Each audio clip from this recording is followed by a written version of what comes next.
جناب ابو ایوب انصاری رضی اللہ تعالی عنہ میزبان رسول علیہ الصلوۃ والسلام روایت کرتے ہیں کہ فرمایا نبی علیہ الصلوۃ والسلام نے من صام رمضان ثم اتبعه ستا من شوال کان کصیام الدہر، کہ جو آدمی رمضان کے روزے رکھے اور اس کے بعد شوال کے مہینے کے 6 روزے رکھے تو اجر و ثواب کے لحاظ سے وہ ایسے ہے کہ جیسے اس نے پورا سال روزے رکھے ہیں، پورا سال۔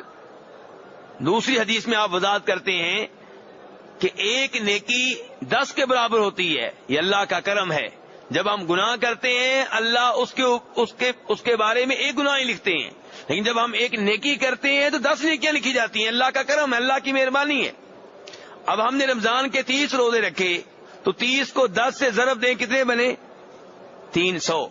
اور شوال کے 6 روزے رکھیں گے، ان 6 کو 10 سے ضرب دیں تو 60۔ 360 دنوں کے روزے ہو گئے اگر آپ رمضان کے بعد 6 روزے اور شوال کے مہینے میں رکھ لیں۔ شوال کے 6 روزے بڑی عظیم عبادت ہیں۔ یہاں پہ ایک وضاحت کر دوں، کچھ علماء کرام نے کہا ہے کہ شوال کے روزے رکھنا مکروہ ہیں، حالانکہ حدیث بالکل صحیح ہے، مسلم شریف کی حدیث ہے، لیکن ان علماء کرام تک شاید حدیث نہیں پہنچ سکی کیونکہ دین کا سارا علم صرف نبیوں کے پاس ہوا کرتا ہے۔ نبیوں کے علاوہ جتنے بھی علماء کرام ہیں وہ معصوم نہیں ہیں، وہ نبیوں کی طرح کامل اور مکمل نہیں ہیں۔ ضروری نہیں کہ ان کے پاس ایک ایک حدیث ہو، ان سے غلطی ہو سکتی ہے۔ اسی لیے چند علماء کرام سے غلطی ہوئی، انہوں نے کہا کہ شوال کے مہینے کے 6 روزے رکھنا مکروہ ہیں۔ کیوں جی؟ کہنے لگے اس لیے کہ پہلے رمضان کے بعد میں 6 رکھیں گے تو عام آدمی سمجھے گا کہ شاید یہ بھی فرض ہیں جبکہ فرض نہیں ہے۔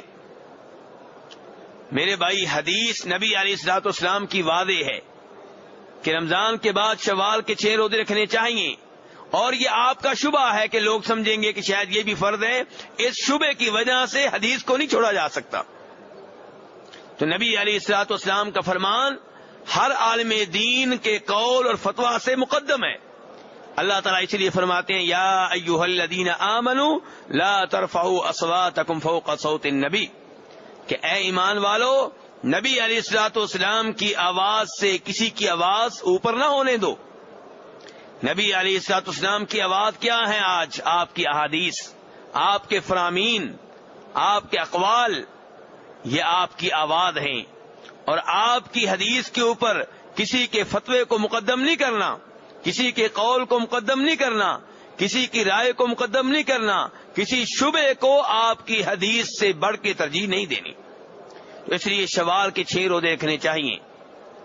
یہاں پہ ایک سوال پیدا ہوگا کہ جس آدمی کے رمضان کے چند روزے رہتے ہیں، سفر کی وجہ سے مسافر تھا، روزے چھوڑ دیے، رمضان میں مریض تھا، بیمار تھا، چند روزے چھوڑ دیے، حیض والی عورت تھی، اس نے رمضان میں کئی روزے نہیں رکھے، اب ظاہر ہے ان روزوں کی قضا دینی ہے، لیکن ان کی قضا دینے سے پہلے کیا شوال کے روزے رکھ سکتے ہیں؟ میرے بھائی، افضل اور بہتر یہ ہے کہ پہلے رمضان کے روزوں کی قضا دیں اور اس کے بعد شوال کے 6 روزے شوال کے مہینے میں ہی رکھیں، کیونکہ نبی علیہ الصلوۃ والسلام کے الفاظ کیا ہیں؟ من صام رمضان ثم اتبع ستا من شوال، کہ جو رمضان کے روزے رکھے اور اس کے بعد شوال کے 6 روزے رکھے تو اس کو ایسے ثواب ملے گا کہ جیسے اس نے پورا سال روزے رکھے ہیں۔ اس لیے پہلے رمضان کے روزے پورے کریں، اس کے بعد شوال کے 6 روزے رکھیں۔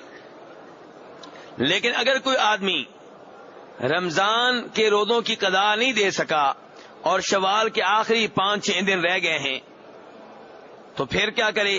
پھر وہ شوال کے روزے رکھ لے، رمضان کے بعد میں رکھ لے۔ کیوں؟ کیونکہ رمضان کے روزے تو آئندہ رمضان تک کسی وقت بھی رکھے جا سکتے ہیں، اور شوال کے 6 روزے شوال میں ہی رکھنے ہیں، بعد میں نہیں رکھنے۔